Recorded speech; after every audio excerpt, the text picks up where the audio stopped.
আমাদের এই পঞ্চগড় এক আসনে আমাদের সনাতন ধর্মাবলম্বীও অনেক ভাই বোন আছেন। আমরা আমাদের জায়গা থেকে মনে করি, আমার দল একটি মধ্যম পন্থার রাজনৈতিক দল। আমরা মনে করি যে আমরা বাংলাদেশের সবাই নাগরিক। আমার যেমন এখানে নারী পোতা, আমার সনাতন ধর্মাবলম্বী একজন ভাই বোন যার বাড়ি এখানে, তারও এখানে নারী পোতা। নাগরিক হিসাবে, এই এলাকার মানুষ হিসাবে আমাদের প্রত্যেকেরই সমান অধিকার রয়েছে, শুধু ধর্মটা আলাদা। তিনি তার ধর্ম পালন করবেন, আমি আমার ধর্ম পালন করব। আমি একজন রাজনীতিবিদ হিসেবে তার ধর্ম পালনে আমার সহযোগিতা করতে হবে, কারণ এটা আমার রাষ্ট্রীয় দায়িত্ব, রাজনৈতিক একটা দায়িত্ব।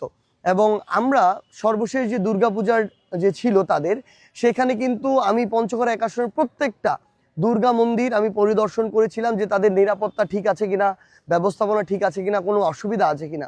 সো আমাদের যদি ওই মানসিক দূরত্ব থাকতো তাহলে কিন্তু আমি এটা করতাম না। বরং আমি মনে করি তাদের বিষয়টা আমার আরো বেশি চিন্তা করতে হবে, যেন তারা অনিরাপত্তায় না ভুগে, যেন তাদের জায়গা থেকে তারা এটা মনে না করে যে আমাদের মধ্যে দূরত্ব আছে।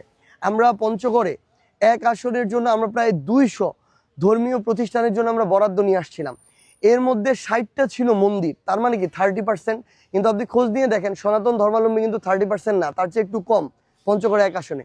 কিন্তু তারা যত পার্সেন্ট আছে তত পার্সেন্ট তো নিশ্চিত করেছি, তাদের চেয়ে আরো বেশি নিয়ে এসেছি। তো আমরা মনে করি যে তারা আমাদের ভাই, আমরা একসাথে বসবাস করি, আমরা তাদের অধিকারের জন্য লড়াই করব, নিরাপত্তার জন্য লড়াই করব, এবং একসাথে কাঁধে কাঁধ রেখে আমরা পঞ্চগড় বিনির্মাণ করব। আমি যেমন আমার অন্য ধর্মাবলম্বী একজন ভাইয়ের জন্য আমি এমপি হব, যদি আমাকে মানুষ আমার উপর আস্থা রাখে, আমি আমার সনাতন ধর্মাবলম্বী ভাইয়ের জন্য আমি এমপি হব। সো আমাদের এই কমিটমেন্ট আমাদের সবসময় থাকবে।